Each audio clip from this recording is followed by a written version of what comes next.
પોડકાસ્ટનો સૌથી પહેલો પ્રશ્ન એ છે કે ગાંધીનગર અને અમદાવાદ ઓલ ઓવર ગુજરાતની વાત કરીએ તો રિયલ એસ્ટેટના અંદર મંદી છે. તો કરોડ રૂપિયાનું ઇન્વેસ્ટમેન્ટ તમે કોઈ રીલ જોઈન કરશો, કોઈ યુટ્યુબ વિડીયો જોઈન કરશો? હું ઓડિયન્સને એવું કહેવા માંગીશ કે જ્યારે પણ તમે મારી ઓફિસે આવશો ને તો અમે તમને ચોખ્ખું જ કહી દઈશું કે ભાઈ કયા પ્રોજેક્ટ સારો છે અને કયો પ્રોજેક્ટ ખરાબ છે. બ્રોકર નહીં જ કે એને તો વેચવું જ છે બધું. અત્યારે મંદીનું કારણ એક જ છે કે ઇન્વેસ્ટર નથી અને કેશ ફ્લો ઇન્વેસ્ટરનો જ હતો. ડેવલપરે પોતાના પ્રોફિટ ઓછા કર્યા. એ જનરી વધવાથી મોટો બેનિફિટ કોનો છે? તો મિત્રો તમારું સ્વાગત છે ફરીથી નવા પોડકાસ્ટના અંદર કે જેમાં અમે રિયલ એસ્ટેટની ઘણી બધી વાતો કરવાના છીએ. પણ અત્યારે જે માર્કેટમાં ચાલી રહ્યું છે, જે લોકો તમને કહેતા નથી, રિયલ એસ્ટેટમાં મંદી. યસ, અમદાવાદ ગાંધીનગરના અંદર મંદી છે કે નહીં, પ્લસ એના અંદર અગર મંદી છે તો એના અંદર કયા કયા ફેક્ટર જવાબદાર છે, શું રીઝન છે, તો એ બધી વાતો સાથે અમે આ જે પોડકાસ્ટ છે એ લઈને આવ્યા છીએ સનમ કડિયા સાથે. અને આ પોડકાસ્ટના અંદર અમારા કંપનીના રિલેટેડ પણ તમને થોડું જાણવા મળશે જે તમારા માટે ઉપયોગી છે. તો મેક શ્યોર તમે આખો વિડીયો ફૂલ જુઓ અને વિડીયો ગમે તો તમને જો આખા વિડીયો જોવા 1 કલાક માટેનો તમારો પૂરતો ટાઈમ ના હોય તો અમે નીચે ઉપર નીચે કોઈ પણ જગ્યાએ લિંક આપેલી છે, ત્યાં તમે લિંક જુઓ અને ત્યાં અમે નાના નાના વિડીયોની ક્લિપ્સ મૂકેલી છે. તો ચલો વિડીયો સ્ટાર્ટ કરીએ. મારો પોડકાસ્ટનો સૌથી પહેલો પ્રશ્ન એ છે કે ગાંધીનગર અને અમદાવાદ ઓલ ઓવર ગુજરાતની વાત કરીએ તો રિયલ એસ્ટેટના અંદર મંદી છે. રિયલ એસ્ટેટમાં મંદી છે, બટ એટલી બધી નથી કે જેટલી હવા બનાવવામાં આવી છે. એટલે મંદી નથી એવું તો નહીં કહેવાય, એટલી બધી બી નથી કે જે હવા છે. અત્યારે કેશ ક્રંચ છે, કેશનો ફ્લો ઓછો છે, બાયર છે, એન્ડ યુઝર છે, લેવાવાળા બધા જ છે, બટ જે કેશનો ફ્લો હોવો જોઈએ એ એટલો નથી. એટલા માટે એટલો મંદી લાગી રહી. કેશ ક્રંચ કેવી રીતે થયું એમ? પૈસા ડિવાઈડ થઈ ગયા છે અલગ અલગ જગ્યાએ. અચ્છા. સ્ટોક માર્કેટ બહુ ભયંકર રીતે ક્રેશ થયું છે. ઘણા પૈસા ત્યાં ફ્લો અટક્યો છે. ઘણા બધાના ઇન્વેસ્ટમેન્ટ ઓલરેડી થઈ ચૂકેલા છે જેમાંથી એક્ઝિટ નથી મળી, ત્યાં અટકેલા છે. મતલબ એ ફ્લો બધાનું ઇન્વેસ્ટમેન્ટ યા કંઈ ના કંઈ જગ્યાએ પોતાના પૈસા અટકેલા છે. એટલા માટે એ જે કેશ ક્રંચ થોડો ચાલી રહ્યો છે. બટ ધીરે ધીરે જેમ ઓછો થશે એમ ફરીથી બજાર એના પ્રોસેસમાં આવી જશે.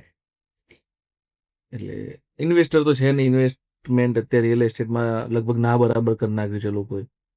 કેમ કે ઓલરેડી જેને કર્યું છે એમને એક્ઝિટ અપાઈ શકે નથી. એટલા માટે કેશ ક્રંચ થોડો વધારે લાગે છે અને મંદી વધુ લાગી રહી છે. એટલે કેવી રીતે એક્ઝિટ ન અપાઈ શકે? એટલે થોડુંક એના ડિસ્ક્રાઇબ કરી આપણે.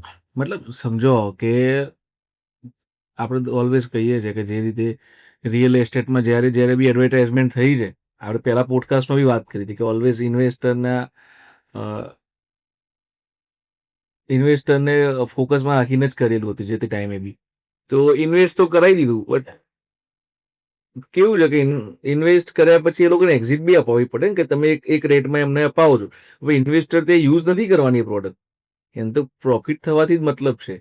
તો એ રોકાણ થયા પછી ફરી એમનું રીસેલ થવું ને એક્ઝિટ આપવી એ ઘણા બધા પ્રોજેક્ટ્સમાં નથી થઈ. એટલા માટે એ લોકોના પૈસા ત્યાં ત્યાં ફસાયેલા છે. જ્યાં સુધી એમની એક્ઝિટ નહીં મળે ત્યાં સુધી તો કઈ રીતે રોકાણ કરશે ફરી ત્યાં? અને એ સારા ટાઈમે સારા રિટર્ને એક્ઝિટ નથી મળી એના કારણે બી બીજા ઇન્વેસ્ટરો રિયલ એસ્ટેટ સિવાય બી બીજા ઓપ્શન જોતા થઈ ગયા. તો મારો એવો પ્રશ્ન થશે કે શું રિયલ એસ્ટેટમાં રોકાણ મતલબ ઇન્વેસ્ટમેન્ટ કરાય કે નહીં? રિયલ એસ્ટેટમાં રોકાણ કરાય, ઇન્વેસ્ટમેન્ટ કરાય, 100% કરાય, બટ એ તમારે પ્રેક્ટિકલ થઈને કરાય. તમારે પ્રોપર રિસર્ચ કરવી જોઈએ. કઈ પ્રોડક્ટમાં કરી રહ્યા છો, કોના થ્રુ કરી રહ્યા છો, કયા ડેવલપર થ્રુ કરી રહ્યા છો, એ બધું કરીને રિસર્ચ કરીને તમારે ઇન્વેસ્ટમેન્ટ કરાય. કોઈ તમને એમ કે 3 વર્ષમાં પૈસા ડબલ, યા 2 વર્ષમાં પૈસા ડબલ, યા વર્ષમાં પૈસા ડબલ, તેવી કોઈ સ્કીમમાં પડવું નહીં, એવી કોઈ વાતમાં પડવું નહીં. તમને બી ખબર છે કે જ્યારે બી એવી 21 દિન પૈસે ડબલ વાળી પ્રોસેસ આવે એમાં કંઈક ડખો જ હોય, મતલબ એમ.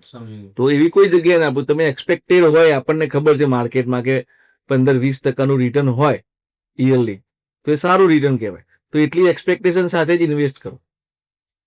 અને ખાસ તો હું એ જ કહીશ કે સારા ડેવલપર જોડે જ ઇન્વેસ્ટ કરો એમ. એવું નથી કે તમે ગમે ત્યાં ઇન્વેસ્ટ કરી નાખો એમ.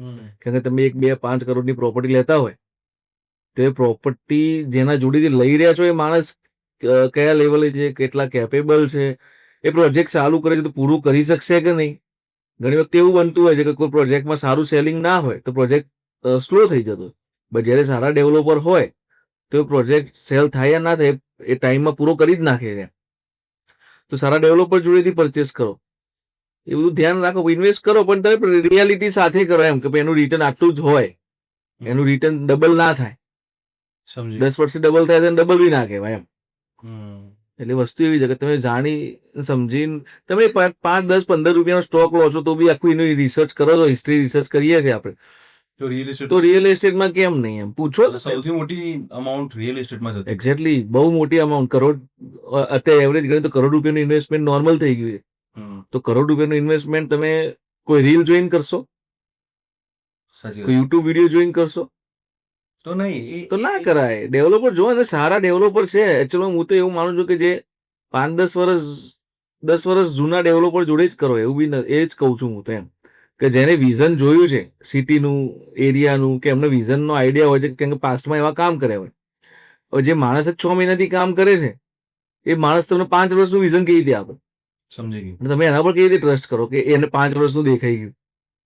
તમે સમજો છો? તો એ રીતે કરો. જ્યારે તો તમે કોઈ ચેનલ પાર્ટનર થ્રુ જાઓ છો, કે બ્રોકર થ્રુ જાઓ છો, કે કોઈ આપણા જેવા પોર્ટલ થ્રુ જાઓ છો, એનું બેકગ્રાઉન્ડ જુઓ કે એને પોતે 5, 10 વર્ષથી કામ કરે છે. જેને 5, 10 વર્ષથી કામ જ નથી કર્યું એ તમને આગળના 5, 10 વર્ષનું વિઝન કેવી રીતે આપે છે? આ પેલાને જેવું છે, તમારે સાયન્સ લેવું છે તો સાયન્સના સ્ટુડન્ટને પૂછો. તમે કોમર્સના સ્ટુડન્ટ જોડે સાયન્સની એડવાઇસ લેવા જાઓ તો એ તમને શું આપવાનું છે? આ એવી જ વસ્તુ છે કે રિયલ એસ્ટેટ અત્યારે એવું થઈ ગયું છે, ઘણી વખત મને એવું લાગે કે દરેક લોકો સલાહ આપતા હોય છે. સર એટલે આમાં કેવું છે એકચ્યુઅલમાં, એક્ઝેક્ટલી વસ્તુ એવી છે, એક રિયલ એસ્ટેટનો બ્રોકરેજ બહુ હાઈ છે. બ્રોકરેજ બહુ હાઈ છે રિયલ એસ્ટેટમાં. ટિકિટ સાઇઝ મોટી હોવાના કારણે એની બ્રોકરેજ બહુ હાઈ જતી રહે છે. એટલે દરેકને એવું લાગે છે કે ભાઈ હું 1 કરોડની પ્રોપર્ટી વેચીશ તો એવરેજ 2% બ્રોકરેજ ગણે તો 2 લાખ રૂપિયા મને સીધા મળી જશે. એવું બધા વિચાર કે બધા 10 ફ્લેટ વેચીસ તમારે 20 લાખ રૂપિયા એવી ગણતરી કરીને બધા બની જાય છે, ચાલુ બી કરી દે છે. એ થાય છે નહીં થતું, કેટલા વેચે છે એ અલગ આખું એક છે એમ. બટ બધાને એવું લાગે છે કે શોર્ટ ટર્મમાં કરોડપતિ થવું હોય તો રિયલ એસ્ટેટ બ્રોકર બની જવાય. અને બનાય, એવું બી નથી ના બનાય, બનાય. એમાં તમે પૈસા કમાવો બી છો, નથી કમાતા એવું બી નથી. પણ આ તો એક ઇન્વેસ્ટરની વાત છે કે ઇન્વેસ્ટર તમે વિચારતા એ માણસ એટલો નોલેજેબલ તો હોવો જોઈએ ને જેના થ્રુ લઈ રહ્યા છો. એ માણસને એટલો આઈડિયા તો હોવો જોઈએ. આપણે કોઈની રીલ હોય કે આપણે જ બનાવીએ છીએ રીલ, સમજો, આપણે બીજાની વાત નથી કરતા, આપણે એક રીલ બનાવતા હોય તો આપણે એમાં કોઈ વિશે ઇન્ફોર્મેશન વિડીયો નાખ્યો. હવે ઇન્ફોર્મેશન વિડીયો તો સ્ક્રિપ્ટેડ હોઈ શકે. હા, સાચી વાત. એ તો હું ગૂગલ સર્ચ કરીને સ્ક્રિપ્ટેડ બનાવીને કરેલું છે. પણ મને એટલો આઈડિયા છે કે નહીં એ તો તમારે જાણવું પડશે ને. તો એના માટે શું કરશું? તો એના માટે જે બી બ્રોકર છે, ચેનલ પાર્ટનર છે, આપણે જેવું પોર્ટલ છે, કોઈ બીજું પ્લેટફોર્મ, એના ત્યાં જાઓ, એની ઓફિસે જાઓ, એમનું ઇન્ફ્રાસ્ટ્રક્ચર જુઓ, લાઈવમાં ક્વેશ્ચન આન્સર કરો. આપણે જેમ કરતા હોય આપણી કંપની કરે છે. હા, આપણે બોલાવીએ છીએ, આપણે એક્સપિરિયન્સ સેન્ટર આપણે બનાવેલું છે આપણી કંપનીમાં કે ત્યાં આવીને આપણી પ્રોડક્ટ સમજે, એક્સપિરિયન્સ કરે. આપણે એવું નથી કહેતા કે એક જ પ્રોડક્ટ માટે એને સમજાવીએ.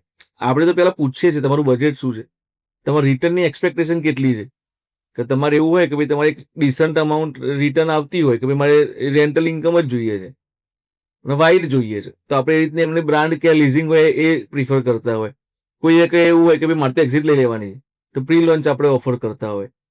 એટલે એ રીતની વસ્તુ છે કે તમે કઈ જગ્યાએ એને લાઈવમાં ક્વેશ્ચન કરો. તમે સુપર બિલ્ડર પૂછો, કાર્પેટ પૂછો, કાર્પેટ ને રેરા કાર્પેટનો ડિફરન્સ પૂછો, જંત્રી કેટલા ટાઈમમાં કેટલી વધી છે, જંત્રી વધવાથી ફાયદા નુકસાન શું છે એ બધું પૂછો. કોઈ પ્રોપર્ટી એવી છે કે ભાઈ બાજુમાં સસ્તી છે ને મોંઘી છે, તેનો ડિફરન્સ કેમ છે. તમે એની કન્સ્ટ્રક્શન ક્વોલિટી વિશે પૂછો. તમે એને પૂછો કે કેટલા ગ્રેડનું સિમેન્ટ છે, કેટલા ગ્રેડનું સ્ટીલ છે, એ બધું પૂછો. એનો જવાબ આપી શકે, લાઈવમાં આપી શકે તો ઠીક છે. બાકી તમારે જાણીને શું મતલબ છે એને પ્લોટ કેવી રીતે કરવો અને જંત્રી કેટલી વધીને, એનાથી તમને શું મતલબ છે? એટલે કોઈની રીલ્સ, અમારી બી રીલ્સ, કોઈની તો ઠીક છે તે લેવા ગઈ, અમારી બી રીલ્સ જોઈને તમે કઈ નક્કી ના કરશો એમ. મને ઘણી વખત એવો વિચાર આવે કે રિયલ એસ્ટેટ છે ને એ બ્લન્ટ નથી. બ્લન્ટ કરતા બી કેવું છે કે દરેક, મારું એવું કેવું છે કે દરેક પ્રોજેક્ટ સારા ના હોય. જે પ્રમાણે આપણે ડિસ્ક્રાઇબ કરતા હોય હા, નથી હોતા. નથી હોતા એમ. હમણાં કેવું કે ઘણા મોસ્ટલી તમને રિયલ એસ્ટેટ ઇન્ફ્લુએન્સર કે રિયલ એસ્ટેટની આપણે જ્યારે પણ વાત કરીએ, એડવર્ટાઇઝમેન્ટની વાત કરીએ, ત્યારે બધું જ સારું જ બતાવતા હોય છે. રિવ્યુ છે જ નહીં. રિવ્યુ રિવ્યુ સિસ્ટમ જ નથી અહીંયા. એક્ઝેક્ટલી મારું પણ હું તમે સમજો કે તમે કોઈ બી વસ્તુ જ્યારે લેવા જાઓ છો, તો કોઈ બી પ્રોડક્ટ તમે લેવા જાઓ છો, સમજો કે ભાઈ તમે ડોક્ટરના ત્યાં તમે કંઈક કન્સલ્ટિંગ કરવા જાઓ છો, તો સામેવાળો ડોક્ટર છે, એનું એજ્યુકેશન છે. તમે એડવોકેટ જોડે જાઓ છો, તો એ એડવોકેટ એટલું LLB કરીને આવેલા છે. તમે તમારી ગાડી રિપેર કરવા જાઓ છો, તો મિકેનિકલ એન્જિનિયર છે. મતલબ યા તો એને મિકેનિકલ 10-15 વર્ષનો એક્સપિરિયન્સ છે, તો પોતે ગેરેજ લઈને બેઠો છે. એમ દરેક ફિલ્ડમાં પોતાનું એમનું એક બેકગ્રાઉન્ડ હોય, એમનું એક એજ્યુકેશન હોય, કે ભાઈ 12 પાસ હોય, ડિગ્રી લીધી છે, આ સિવિલ એન્જિનિયરની જોબ કરતો હોય તો એને સિવિલ એન્જિનિયર ભણેલું છે, માર્કેટિંગની કોઈ જોબ કરતું હોય તો એને MBA કરેલું છે.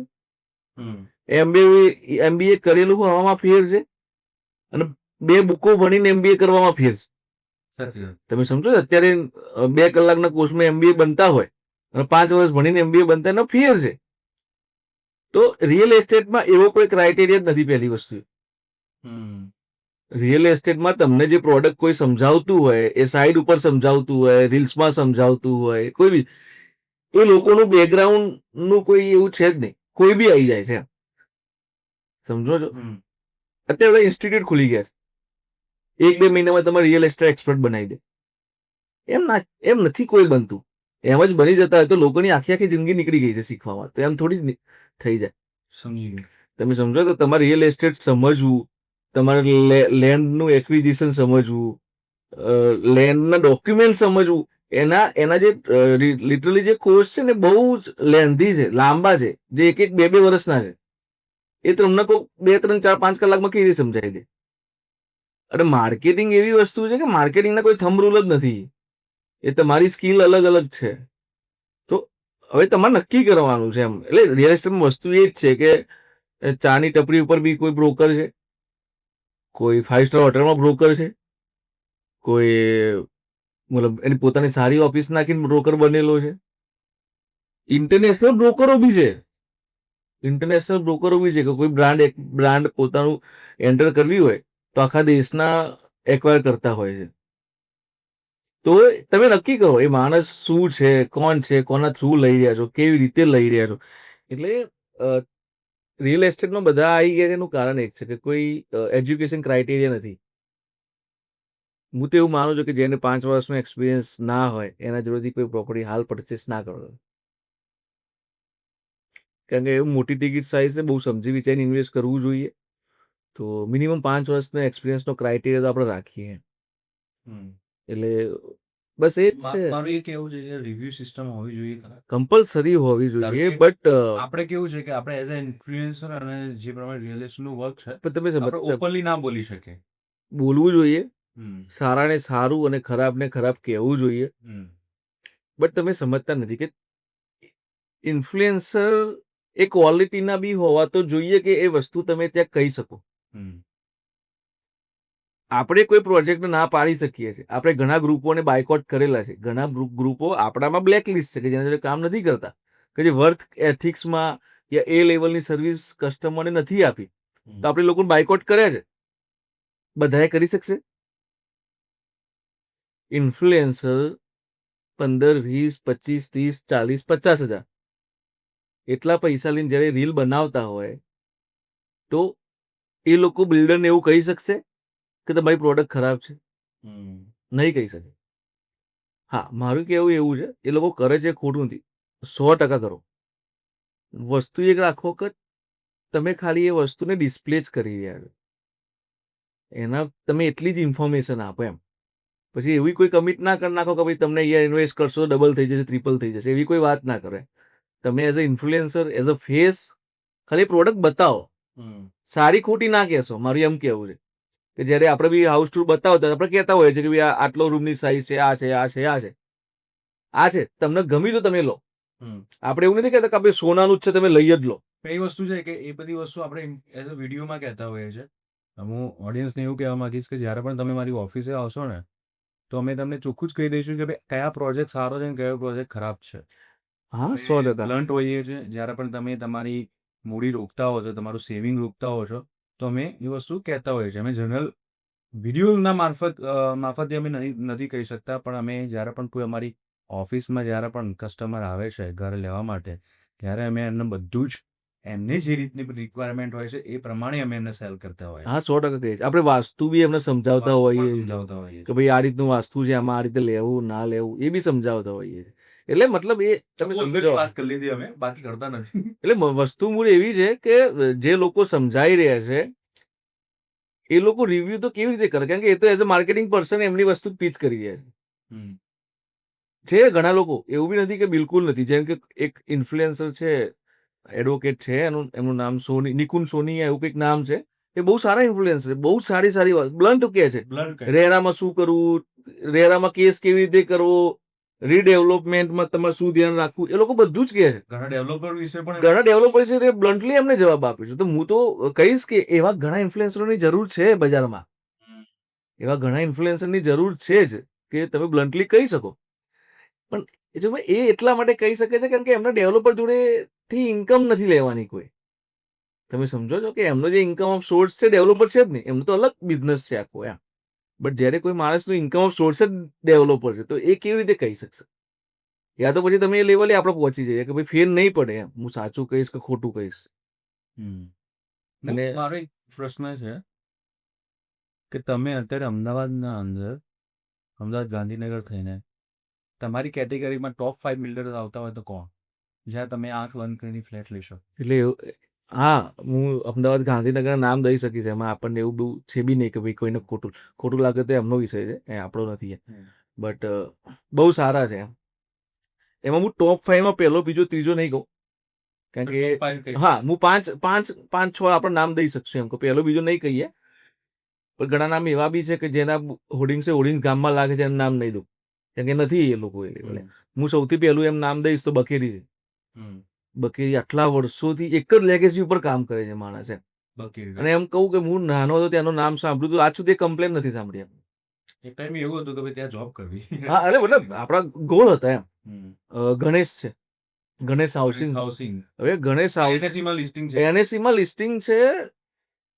એમ કે ને દેશની ટોપ 10માં આવે છે. અમદાવાદની આપણે વાત નથી કરતા, એ Top 10. દેશની ટોપ 10માં આવે છે. જેમ કે ડીએલએફ છે, પછી હા, એ બધામાં શોભા, લોઢા. લોઢા એ બધાના લેવલની ગણેશ હાઉસિંગ છે. બટ એ લોકો એ રીતે પોતાની જાતને કોઈ દિવસ પ્રમોટ જ નથી કરી. બટ ગણેશ હાઉસિંગ છે, બકેરીનું નામ દીધું. એ જ રીતે ત્રીજું આપણે નામ દઈએ તો ઇન્દ્રપ્રસ્થ ગ્રુપ છે. તમને ખબર નહીં હોય, ઇન્દ્રપ્રસ્થ ગ્રુપ 40 વર્ષથી કામ કરે છે. મતલબ મારી 2 જનરેશન જતી રહી એમ 40 વર્ષમાં. તો હવે 40 વર્ષથી એક માણસ કામ કરતા હોય તો પહેલી વસ્તુ એ 40 વર્ષ સુધી એ જ લેગેસીમાં બજારમાં ટકવું એ કેવી મોટી વાત છે. નહીં તો 2 વર્ષમાં લોકો આઈને છું દઈને નીકળી જાય છે આ ઇન્સ્ટાગ્રામની જમાનામાં. એ લોકો 40 વર્ષથી છે. એ જ રીતે અજય શ્રીધર છે, મતલબ એ શ્રીધર ગ્રુપ છે. ગોયલનું નામ, ગોયલ જ્યારે Goyal and Gala B, Goyal and Gala છે. એટલે મતલબ આ 5-7 છે જે લોકો બહુ સારું કામ કરે છે. ગાંધીનગરમાં નામ દીધું. ચલો ગાંધીનગરનું નામ એટલા માટે આપણે બહુ એને ના દઈ શકાય કેમ કે ગાંધીનગર પાછલા 5 વર્ષમાં જ ડેવલપ થવાનું ચાલુ થયું છે. જે સ્પીડે ડેવલપ થયું છે 5 વર્ષમાં જ થઈ રહ્યું છે. એટલે આપણે એવું કંઈ ના કહી શકીએ કેમ કે અમદાવાદમાં તો આપણે 40 વર્ષનો એક્સપિરિયન્સ બતાવી શકીએ. ગાંધીનગરમાં એવું ના થઈ તો બી આપણે 1-2 નામ દઈએ તો સ્વાગત છે. સ્વાગત. જે ઘણા ટાઈમથી કામ કરે. અમદાવાદમાં બી છે. હા, કાવ્યરત્ન ગ્રુપ છે જે હમણાં એમને બહુ સારું ડેવલપ કર્યું છે. એ જ રીતે નક્ષત્ર ગ્રુપ છે જે ગિફ્ટમાં બી એ લોકો અવેલેબલ છે. એટલે 2-3 ગ્રુપ છે ગાંધીનગરમાં કે જે લોકો પર ટ્રસ્ટ કરી શકાય આંખ બંધ કરીને એમ. શિક્ષાપત્રી ગ્રુપ બી છે કે જે લોકો સારા પ્રોજેક્ટ કરે છે અને છે એમનો ઇતિહાસ છે સારો. તો ગાંધીનગરમાં આ રીતે 4-5 પ્રોજેક્ટ છે જે ગ્રુપ છે એ કરી શકાય છે. બાકી અમદાવાદમાં તો આ 5-7 જણા છે તમે આંખ બંધ કરે એમ. ગોયલ છે એ લોકો તમે આંખ બંધ કરીને ઇન્વેસ્ટ કરી નાખ અને એ લોકો તમને નહીં કે પૈસા ડબલ કરીને આપીશ. એ લોકો તમને એ જ કહેશે કે આટલું રિટર્ન જ મળે. તમે સમજો છો? એટલે ગોયલ, શ્રીધર, ઇન્દ્રપ્રસ્થ આ બધા ગ્રુપમાં 100% હું માનીશ કે 1 થી 10માં આવતા ગ્રુપો છે બધા. ત્યાં આંખ બંધ કરી, હું બી કહું છું કે ત્યાં આંખ બંધ કરીને ઇન્વેસ્ટ કરી જ નાખો. એ તમને ખોટી કોઈ કમિટમેન્ટ નહીં આપે. તે હવાબાજી નથી, મેં જોયું છે. કે રિયાલિટી કહે છે કે ભાઈ આટલું જ થાય, આનાથી વધારે રિટર્ન ના મળે. એ લોકોના પ્રોજેક્ટ એક સાથે એટલા ચાલતા હોય છે ને કે કોઈ ડેવલપરના આખી જિંદગીના પ્રોજેક્ટ હોય. જેમ કે કોઈ ડેવલપરે આખી લાઈફમાં 500-700 પ્રોજેક્ટ બતાવ્યા હોય ત્યારે એ લોકોના એક સાથે 2500 પ્રોજેક્ટ ફ્લેટ ચાલતા હોય છે. સાચી વાત છે. એટલે બહુ બહુ મોટા ક્વોલિટી તમે જો એક number. As a civil engineer હું ખુશ થઈ જાઉં ક્વોલિટી જોઈને કે શું ક્વોલિટીમાં કામ કરી રહ્યા. એવું બધી જગ્યાએ નથી થતું. આપણે ધારો કે પેલું આપણે જે જગ્યાએ ઘર લીધું છે એની ક્વોલિટી વાત કરીએ. પ્રોજેક્ટ નામ મિરાકી 86 નું ફિનિશિંગ જોઈને મને બહુ આનંદ થાય કે યાર કેવું બહુ સારું બનાવ્યું. બહુ સારું કામ એમ. એટલે છે ગ્રુપ એવું નથી કરતું. ઘણા પ્રોજેક્ટ એવા હોય જ્યારે બટ ખાલી માર્કેટિંગ જોઈને ના લેશો એમ. હા ખાલી કોઈ કંપનીના માર્કેટિંગ જોઈને તમે પ્રોડક્ટ ના લેશો. તમે ત્યાં જાઓ, રિયલ જુઓ. હું એવું કહેવા માંગીશ કે કદાચ અચાનક એક સારો આઈડિયા આવ્યો કે તમે જે પ્રમાણે કીધું ને એવી રીતે આપણે જ્યારે પણ પ્રોજેક્ટની રીલ્સ બતાવતા હોઈએ છીએ ને તો મને એવું વિચાર આવ્યો કે જ્યારે હવે રીલ્સ હું એક કરું તો હવે અંડર કન્સ્ટ્રક્શન પ્રોપર્ટીની બી રીલ્સ કેવી રીતનું કામ છે કે હું તમને એક સજેસ્ટ કરીશ. એ કોન્સેપ્ટ છે ને આપણી એકલી જ કંપની કરે છે. બીજું કોઈ એ કોન્સેપ્ટમાં કામ નથી કરતા. તમે બ્રોકરને લઈને પ્રોપર્ટી જોવા ના જાઓ. બ્રોકર સારું સારું જ કહેશે. તમારે એકચ્યુઅલમાં પ્રોપર્ટી સિલેક્ટ કરવી છે, તમારે પ્રોપર્ટીની ક્વોલિટી જોવી છે, તો સિવિલ એન્જિનિયર જોડે લઈને જાઓ. કેમ કે ક્વોલિટીનું ખબર તો સિવિલ એન્જિનિયરને પડશે. માર્કેટિંગ પર્સનને થોડી ક્વોલિટીની ખબર પડવાની છે. તમે સમજો હું શું કહેવા માંગુ છું. બ્રોશર ઉપરથી તમારી ક્વોલિટી ડિસાઇડ નથી થતી. તમારી ક્વોલિટી ડિસાઇડ થાય છે કે એ લોકો કેવી રીતે અને એ સિવિલ એન્જિનિયરને ખબર પડશે. તો પ્રોપર્ટી પાન્ડા એક સર્વિસ એવી આપે છે કે આપણે કંપનીનો એક સિવિલ એન્જિનિયર એમના જોડે જઈને ક્વોલિટી નક્કી કરશે. તમારે કોઈ પ્રોજેક્ટ સિલેક્ટ કરવો છે, ફ્લેટ સિલેક્ટ કરવો છે, તો હું કહું છું કે તમે બી એવું કરો. એવું નથી કે અમારે ત્યાંથી આવે.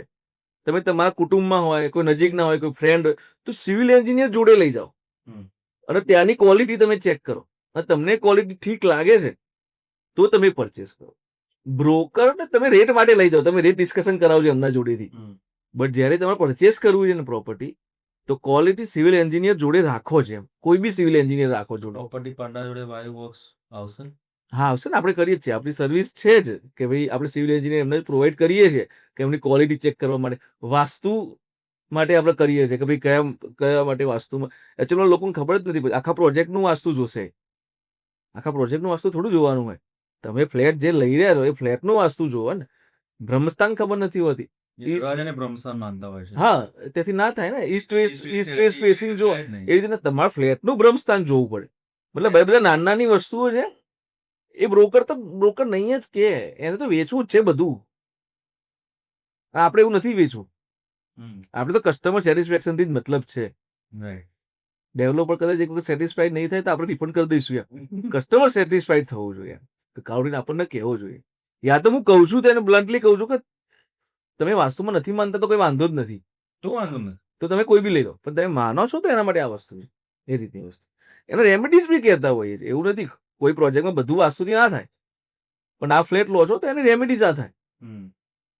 એ બધું ઘણી બધી વસ્તુ મેટર. પણ એના માટે તમારે નોલેજ હોવું જરૂરી છે. એના માટે તમારા જોડે એવી ટીમ હોવી જરૂરી છે જે આપણા જોડે છે. આપણા જોડે કન્સલ્ટિંગ પર્સન બી છે કે જે એના માટે સજેસ્ટ કરતા હોઈએ છે. એટલે એ બધું છે. હવે વસ્તુ જોઈએ એવું ધ્યાન રાખવું. એક હું તો માનું તમે 5 લાખની ગાડી લેવામાં 10 શોરૂમ ફરી નાખો છો. 10 જગ્યાએ ભાવ કઢાઈ નાખો છો. 10 વસ્તુ તમે રિવ્યુ યુટ્યુબમાં 10 વિડીયો ફેરવી નાખો છો. તો યાર પ્રોપર્ટી લેતા તો કરો એટલું. 1-2 કરોડની પ્રોપર્ટી લેતા હોય તો કરો એમ. કોઈના વિશ્વાસે કેવી રીતે લઈ લેવું? અરે હું તો કહું છું વિડીયોમાં કોઈ તમને રિવ્યુ ના આપે. એના ત્યાં જઈને પૂછો. બાયબેકની ગેરંટી આપશે. કોઈ તમને ઇન્વેસ્ટ કરાવે, કોઈ એમ કે 3 વર્ષમાં પૈસા ડબલ, બાયબેકની ગેરંટી કોઈ આપે છે? એ લખીને આપશે? એમને કે ભાઈ બાયબેક તમે એમ કહેતા કે આ એક્ઝામ્પલ તરીકે આજે 20,000માં પ્રોડક્ટ લીધી, એ આપણને કહે છે કે 3 વર્ષમાં તમારા 45,000 રૂપિયા થઈ જશે. એને કહી દો અમારે 45 નહીં જોતા, અમારે 40 જ જોઈએ છે, તમારે આપી દેવાના. પ્રોપર્ટી ભલે લાખ રૂપિયાની થઈ જાય, મને ફેર નહીં પડતો. તમે આપી દેશો 40 કર દો. એન્જોય બાયબેકમાં લઈ લો.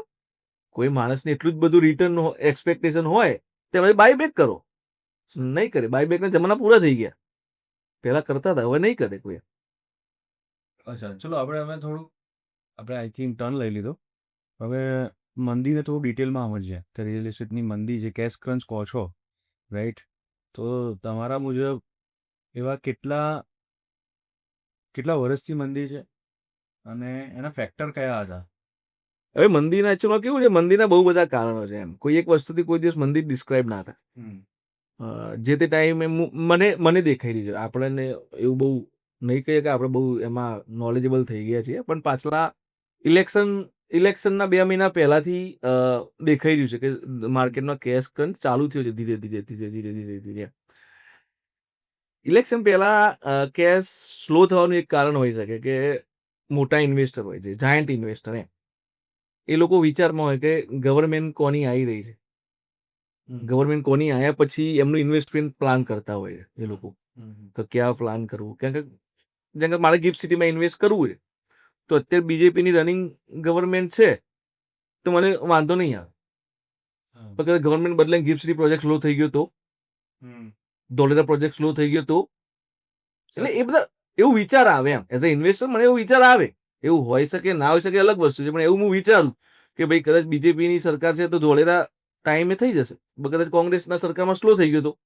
એટલે એ બધા વિચારના કારણે ઇન્વેસ્ટમેન્ટ હોલ્ડ ઉપર આવી જાય કે ભાઈ આના પછી આપણે લઈશું. બીજેપીની સરકાર આવી, ઇલેક્શન પછી થોડું બજાર ખુલ્યું. એના પછી સર્ટન એક ન્યૂઝ આયા કે જંત્રી વધશે, કે જંત્રીનો હાઈક આવશે.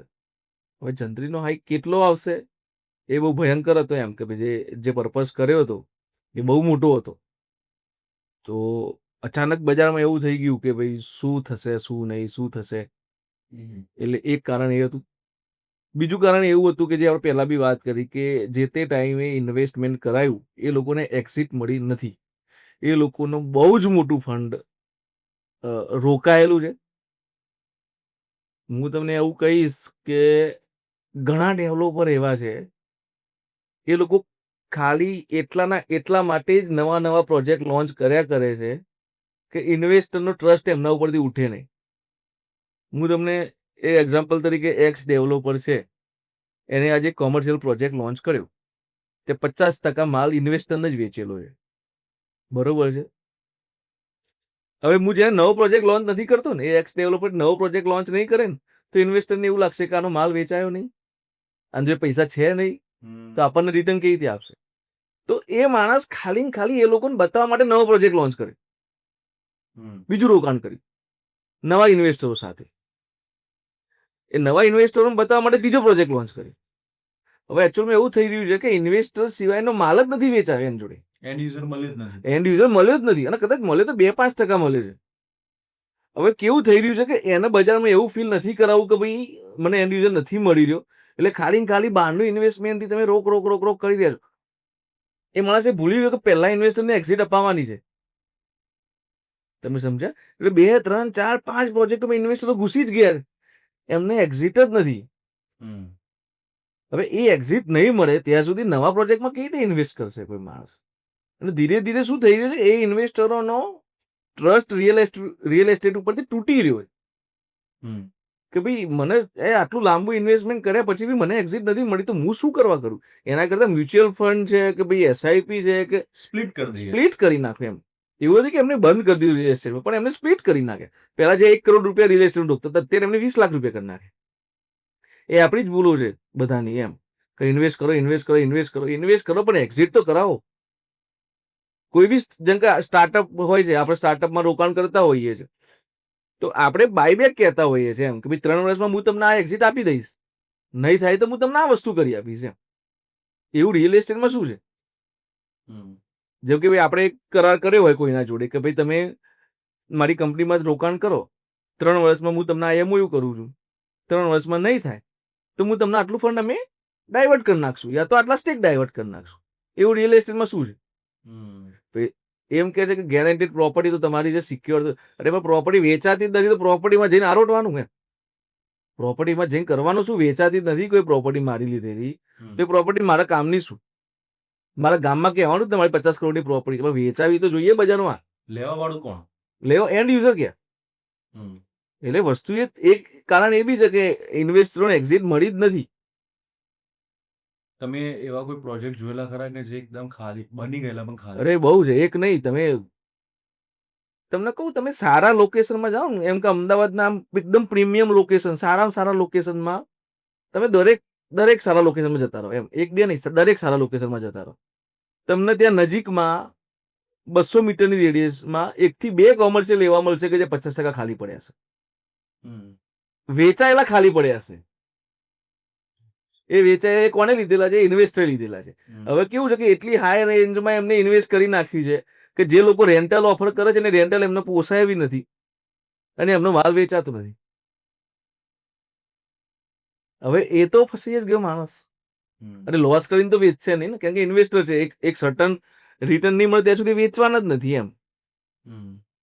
એટલે હું તો એવું નથી કીધું એક બે પ્રોજેક્ટ, હું તો કહું છું તમે દરેક સારા એરિયામાં 200 મીટરની રેડિયસ પકડી લો, 50% માલ તમને ખાડા એક તો કોમ્પ્લેક્સ મળે છે કે 50% ઇન્વેસ્ટરનો હોલ્ડ હશે અને જે બિચારા હેરાન થઈ ગયા છે. એટલે રિયલ એસ્ટેટ અને એવું નથી, સારા ગ્રુપો એક્ઝિટ આપે છે. તમે ગોયલમાં જાઓ, તમે ઇન્દ્રપ્રસ્થમાં જાઓ, શ્રીધરમાં જાઓ, એમનું એક કોમ્પ્લેક્સ ખાલી બતાવો, નથી ખાલી. કેમ કે એ લોકો ખોટું કમિટ જ નથી કર્યું કોઈ દિવસ. એ લોકો એવું નથી કે પૈસા ડબલ થઈ જશે. એ લોકો ચોખ્ખું જ કહે છે તમે રિટર્ન એક્ઝિટ લઈ શકતા હોય તો આવો, અમે એક્ઝિટ નહીં અપાય, તમે લઈ શકતા તમે આવી જાઓ. સાચી વાત. એટલે એમાં કોઈ કઈ ઇન્વેસ્ટર આવે કે જે રિયલ એસ્ટેટમાં એનું કામ છે, એ લોકો જૂના ઇન્વેસ્ટર છે, એમને ખબર છે કે ભાઈ મારે રેન્ટલ કેવી રીતે ચડાવવી, મારે રિટર્ન કેવી રીતે આપવું, મારે કોનો માલ વેચવો, એ એમને ખબર છે. કે જે એમ કેમ કે એકદમ પ્રોપર જૂના રિયલ એસ્ટેટના જ ઇન્વેસ્ટરો છે એમ. એવું નથી કે નવા પૈસા આવીને રિયલ એસ્ટેટ ઇન્વેસ્ટર બન્યા છે. એટલે એ લોકો નીકળી જાય છે, એમને એક્ઝિટ લેતા આવડે છે. જેને એક્ઝિટ લેતા નથી આવડતી બધા ફસાય છે અને હજી ફસાતા જ જાય છે અને એના કારણે બી ઇન્વેસ્ટમેન્ટ ઓછું થઈ ગયું. અત્યારે કેવું છે, અત્યારે મંદીનું કારણ એક જ છે કે ઇન્વેસ્ટર નથી અને કેશ ફ્લો ઇન્વેસ્ટરનો જ હતો. એકચ્યુઅલ કેશ ફ્લો હતો ઇન્વેસ્ટરનો જ હતો, એ તો બંધ થઈ ગયો. એન્ડ યુઝરના કેશ ફ્લો ના હોય ને, એન્ડ યુઝર તો લોન વાળો માણસ હોય. એ તો ટાઈમે લેશે. હા, એન્ડ યુઝર તો લોન વાળો માણસ છે, એ તો બિચારો લોન કરવાનો છે, એ કેશ થોડી આપશે તમને. શું મતલબ જે કેશ ફ્લો બિલ્ડરને મળતો હતો એ ઓછો થઈ, ઘણો ઓછો. એના લીધે બિલ્ડરો અત્યારે બહુ. અને એવું બી નથી એમને એકલાનો ઓછો નથી, જનરલ માર્કેટનો ઓછો છે, બજારમાં બધા બિઝનેસનો ઓછો છે. એનું ઘણા કારણ છે, શેર ડાઉન થવા, માર્કેટ ક્રેશ થવું, ફંડિંગ બધાનું અટવાઈ જવું, એ ઘણા બધા કારણ છે. પણ રિયલ એસ્ટેટમાં અસર મોટી છે. ઓકે, તો અત્યારે આપણે વાત કરી રિયલ એસ્ટેટના મંદી વિશે અને બહુ બધું જે આપણે ડિસ્કસ કર્યું, એનાથી પણ ઘણા બધા ફેક્ટર હજી પણ છે મંદીના. પણ હવે આપણે આગળ જતાં વાત કરીએ કે ભાઈ આ વાત થઈ મંદીની. હવે આપણે વાત કરીએ કે રિયલ એસ્ટેટ માર્કેટનું રિયલ એસ્ટેટનું ફ્યુચર શું છે? રિયલ એસ્ટેટનું ફ્યુચર એકચ્યુઅલમાં ગાંધીનગરની વાત કરી, તમને એમ કહું ને, બહુ બ્રાઇટ છે. રિયલ એસ્ટેટનું ફ્યુચર બહુ ભયંકર લેવલે બ્રાઇટ છે. કેમ કે આપણને તો દેખાય જ છે, આપણે મુંબઈને ગ્રો થતા જોયું છે. એ પગલે અમદાવાદ જઈ રહ્યું છે, ગાંધીનગર જઈ રહ્યું છે, એટલે બહુ જ ભયંકર બ્રાઇટ છે. પણ અને હવે કેવું છે, જેમ કે એપ્રિલ પછી ખબર પડશે કે જંત્રી વધશે કે ઘટશે. ઘટશે તો નહીં, વધશે, પણ કેટલી વધશે એના પરથી આઈડિયા કેવી રીતે વધશે. એકચ્યુઅલમાં વધશે કરતાં બી ડેવલપર એ વેટ કરે કે કેવી રીતે વધશે એમ, કે સર્ટન હાઈક આવે છે, ધીરે ધીરે હાઈક આવે છે, કેવી રીતે આવે છે. એટ ધ એન્ડ તો કેવું છે કે વધવાની તો છે જ, 100% સુધી જવાના જ છીએ આપણે. દસ્તાવેજ આપણા ઊંચા થતા થઈ જશે, 100% દસ્તાવેજમાં જતા થઈ જઈશું. એના કારણે શું થશે તમને કહું, નાના ઇન્વેસ્ટરો વધશે. જેમ કે એક્ઝામ્પલ તરીકે મારો 2 લાખ રૂપિયા પગાર છે, મારો 50,000 ખર્ચો છે, મારું બીજું બધું છે, હું એસઆઈપી ભરું છું, મ્યુચ્યુઅલ ફંડ ભરું છું, આ ભરું છું, તે ભરું છું. પછી હું શું કરીશ કે હું પ્રોપર્ટી લઈશ કે જે 100% લોન થતી છે. ભલે મારો 50,000નો હપ્તો જાય છે, મને જ્યાં સુધી એમ લાગશે કે સારું રિટર્ન મળશે તો હું એક્ઝિટ લઈ લઈશ, નહીં તો હું રહીશ ત્યાં સુધી. તો નાના ઇન્વેસ્ટરો વધશે આમાં. અત્યારે નાના ઇન્વેસ્ટરોને આવું છે, પણ એમને શું છે, બ્લેકના પૈસાની સિક્યોરિટી ના હોય ને એમના જોડે. હવે 20 લાખ રૂપિયા બિચારા બચાવીને રોકાણ કરવા જાય ને કોઈ ઉઠી ગયો તો. પણ જેટલા પૈસા આવશે આ રીતે, એમ નાના ઇન્વેસ્ટરો બહુ વધશે. નાના ઇન્વેસ્ટરો એટલે મતલબ એન્ડ યુઝર છે ને તમારો, એ ઇન્વેસ્ટર થશે. જ્યારે તમારો એન્ડ યુઝર ઇન્વેસ્ટર થશે એટલે જે હાઈક આવશે એ બહુ સારી આવશે. પણ તમે સમજો, કોઈ બી બિઝનેસની હાઈક 20% હોય યરલી, સારામાં સારી 20-25% જ હાઈક હોય. 100% હાઈક એ કોઈ કારણોથી થઈ શકે એમ, કે ભાઈ એ પર્ટિક્યુલર યરનું બજેટ એવું કંઈ સારું આવી ગયું, કે એવો કોઈ પ્રોજેક્ટ આવી ગયો, એવી કોઈ પ્રોડક્ટ આવી ગઈ તો હાઈક, નહીં તો 20-25% હાઈક છે એ કન્ટિન્યુઅસલી થાય અને એ સારી થાય. સારા ડેવલપરો આવી ગયા છે અમદાવાદ, ગાંધીનગરમાં. મુંબઈથી ડેવલપર આવે છે, પુણેથી આવે છે, બેંગ્લોરથી ડેવલપરો આવ્યા છે. એમને જોઈને કોમ્પિટિશન વધશે. લોકલ ડેવલપરો એ લેવલનું કામ કરતા થઈ ગયા છે. આપણે જોયા છે એમ કે ભાઈ ગિફ્ટ સિટીમાં શોભાના જોડે જ જોડે આપણા ગાંધીનગરના ડેવલપરો એ જ લેવલનું પ્રોડક્ટ બનાવતા હોય, તે આપણા માટે પ્રાઉડની વાત છે. સાચી અને કમ્પીટ કરે છે. શોભા કરતા પહેલા એ લોકો બિલ્ડિંગ વેચી નાખે છે એમ. તો એ ગાંધીનગર, અમદાવાદ માટે બહુ પ્રાઉડની વાત છે. અમદાવાદ, ગાંધીનગર બંનેના ડેવલપરો એ લોકો શોભા છે, પછી વર્લ્ડ ટ્રેડ સેન્ટર છે, ઘણા પ્રેસ્ટીજ ગ્રુપ છે, ઘણા લોકો એ કરે છે બહારના પ્રોડક્ટો બનાવી. પણ એમના જ જોડે જ્યારે આપણે અમદાવાદ, ગાંધીનગરની પ્રોડક્ટ ત્યાં ઊભી થતી તો આપણને બહુ પ્રાઉડ થાય છે, એમ કે એ લોકો બહુ બહુ જ સખત બનાવી રહ્યા છે. એટલે મારું તો એવું માનવું છે કે એપ્રિલ પછી, અને પ્લીઝ યાર જે બધા છે એમને કહું છું કે એ વસ્તુ ફેલાવવાની બંધ કરો કે એપ્રિલ સુધી જે છે પછી ભાવ વધી જશે, આ વધી જશે, પેલું વધી જશે. અરે ભાવ વધી જશે તો એનું કારણ બી હશે. તમે એવું ના કહેશો પ્રોપર્ટીનો ભાવ વધશે. તમે એવું કહો તમારા જે ગવર્મેન્ટ કોસ્ટ છે, તમારી કદાચ જંત્રી વધી ગઈ તો શું થશે? તમારી દસ્તાવેજ અમાઉન્ટ મોટી થશે, તો એના ઉપરનો જીએસટી વધશે, એના ઉપરની સ્ટેમ્પ ડ્યુટી વધશે, પણ સાથે તમારો દસ્તાવેજ બી તો મોટો થશે. ઓન પેપર તમારી પ્રોપર્ટીની વેલ્યુ તો વધશે. એ તો તમે કહો. અડધી વાતોથી ખાલી તમે ખોટા ઇન્ફ્લુઅન્સ ના કરે. એમ એવું કહે છે કે ભાવ વધી જશે, ભાવ વધી જશે. તમે આજ સુધી કોઈ બી સારું ગ્રુપ લઈ લો, અમદાવાદનું સારું ગ્રુપ વગર પીઆર વાળું, એમને કોઈ દિવસ એવી બ્રાન્ડિંગ નહીં કરે કે ભાવ વધી જશે તમે લઈ લો. એ નહીં કે કોઈ દિવસ. તમે ગણેશ હાઉસિંગ લઈ લો, ગોયલ લઈ લો, બકેરી લઈ લો, કોઈ દિવસ એમની કોમેન્ટ એવી નહીં હોય કે આવી વસ્તુ આવી રહી છે, ભાવ વધશે, લઈ લો. એવી નહીં કરે, કેમ કે રિસ્પોન્સિબલ ડેવલપર છે. તો હું તો બધાને કહીશ કે એવી એકદમ ફાલતુ વાત ના કરી નાખો એમ કે ભાઈ ભાવ વધી જશે. તમે કહો ભાવ વધવાનું કારણ શું હશે? કે ભાઈ તમારી જંત્રીનો ભાવ વધશે, તમારે દસ્તાવેજ ઊંચો કરવો પડશે, દસ્તાવેજ ઊંચો કરશો તમારી જીએસટી વધશે, જીએસટી વધશે તો તમારી સામે સ્ટેમ્પ ડ્યુટી વધશે, એ બધું વધશે, એના કારણે પ્રાઇસ હાઈક થશે તમારી બિલની. અને પણ એ તો તમારું વન પેપર કેટલી વધી ગઈ પ્રાઇસ? વન પેપર બી પ્રાઇસ હાઈક થઈ ગઈ ને. તો એ બધું છે, પણ દેખાઈ રહ્યું છે કે એપ્રિલ પછી માર્કેટ પીક પર આવશે, માર્કેટ બૂમ કરશે. એ અત્યારે એવું દેખાઈ રહ્યું છે, કેમ કે ઘણા 1-1.5 વર્ષથી માર્કેટ બહુ જ દબાઈને રહ્યું છે. એ હવે એ સ્પ્રિંગ અપ થવાનો ટાઈમ આવી ગયો છે.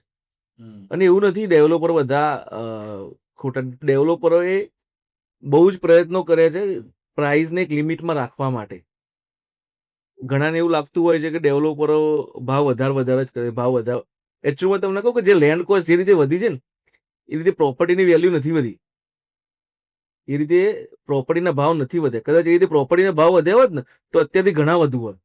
ડેવલપરે પોતાના પ્રોફિટ ઓછા કર્યા છે. આપણે તો આમાં અંદર રહી ચૂકેલા છીએ, આપણે એઝ અ ડેવલપર બી કામ કર્યું છે, આપણને ખબર. ડેવલપરે પોતાના પ્રોફિટ ઓછા કર્યા છે એક ભાવ પકડી રાખવા માટે. નહીં તો ભાવ ક્યાં ગયો ભાઈ? એટલે પણ બહુ ક્લિયર છે, એપ્રિલ પછી બજાર બહુ સારું થઈ ગયું. જંત્રી આવશે, ભાવ વધશે, પણ તમારા લીગલ ડોક્યુમેન્ટ બી વધશે સામે. એ બહુ ધ્યાનમાં રાખવાનું. કસ્ટમરને મારે એટલું જણાવવું છે, તમે ખાલી કસ્ટમરને એટલું કહો કે દસ્તાવેજ જંત્રી વધવાથી મોટો બેનિફિટ કોને છે? કસ્ટમરને સૌથી મોટો બેનિફિટ કસ્ટમરને જ છે. રીઝન કે એમનો જે દસ્તાવેજ છે વધશે, એની અમાઉન્ટ વધશે. એનાથી શું ફાયદા થાય? એનાથી તમારા લોન પેપર મોટા થઈ ગયા, વ્હાઇટ અમાઉન્ટ થઈ ગઈ. કેમ કે જોબ કરતો વર્ગ છે, હું જોબ કરું છું, બરોબર, તો મારા જોડે કેશ ફ્લો નથી, મારે કેશ છે જ નહીં આપવા માટે. મારે બધા વ્હાઇટ જ છે. વ્હાઇટ મતલબ ઇન ધ સેન્સ કે અકાઉન્ટમાં છે એમ. માર્કેટ ઓર્ગેનાઇઝ થાય. અરે બહુ જ સારું ઓર્ગેનાઇઝ થાય, બહુ જ સારું ઓર્ગેનાઇઝ થાય.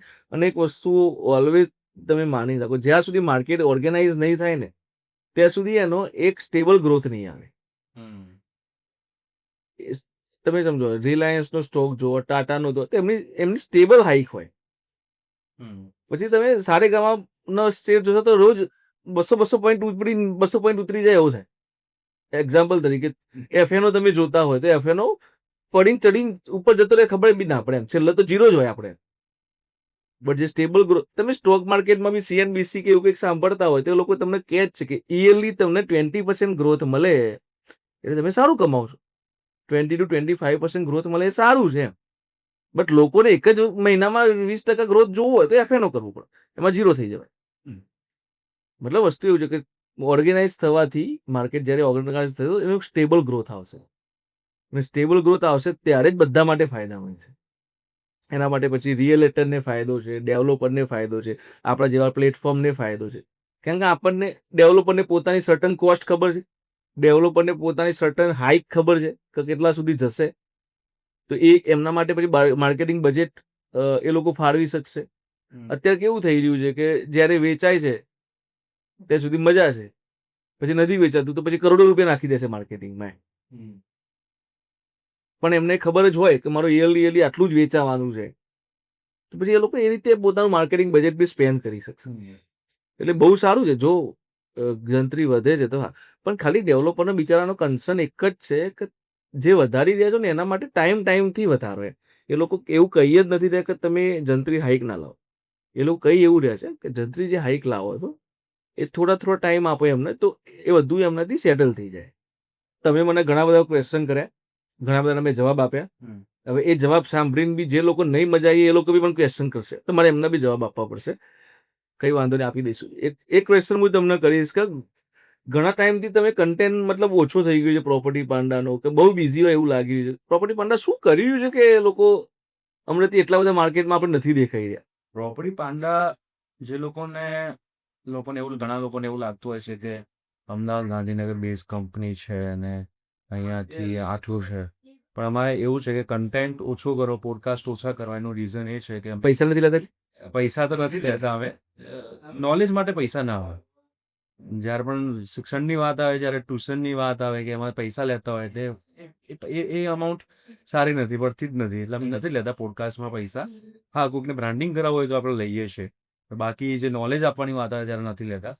હવે એ પ્રોપર્ટી પાંડા જે એકચ્યુઅલી છે ગાંધીનગર અમદાવાદ એ ફર્મ છે, પણ પ્રોપર્ટી પાંડા એ નેશનલાઇઝ થઈ રહ્યું છે.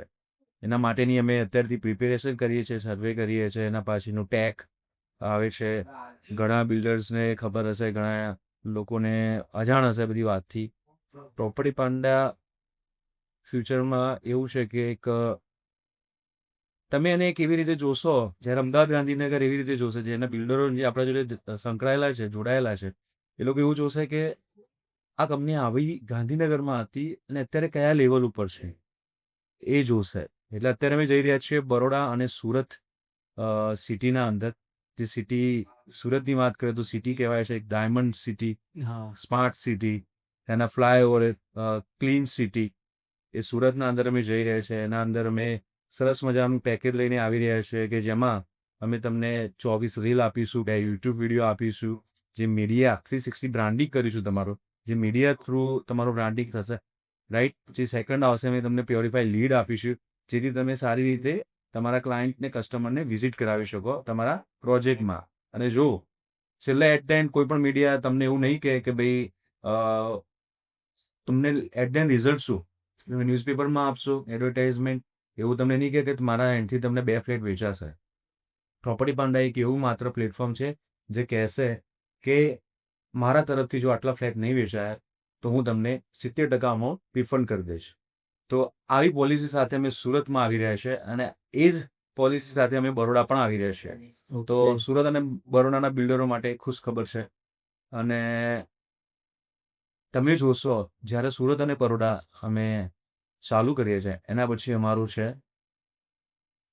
નેશનલાઇઝ જવાનું. ઓકે. તો એના માટેની પ્રિપેરેશન ચાલે છે. હું અંદર ખાને થોડું વર્ક કરી રહ્યા છે. અત્યારે થોડું તમને કીધું, ઉપર તમને હાઇલાઇટ્સ બધી કીધી છે, ડિસ્ક્રિપ્શન હજી નથી આપ્યું મેં, એટલે મતલબ ટીઝર આપ્યું, મૂવી બાકી છે, એવું છે. તો આજનો હતો મારો પોડકાસ્ટ જે તમે જોયો. આઈ હોપ કે તમને બધી વિશે તમને માહિતી મળી હશે. અમે તમને પ્રોપર ગાઈડન્સ આપ્યું હોય તો એ માટે અમને ફોલો કરો, સબસ્ક્રાઈબ કરો અમારા પ્રોપર્ટી પાંડા ચેનલને, કેયુર કડિયા ચેનલને, રાઈટ. તો મળીએ બીજા પોડકાસ્ટમાં.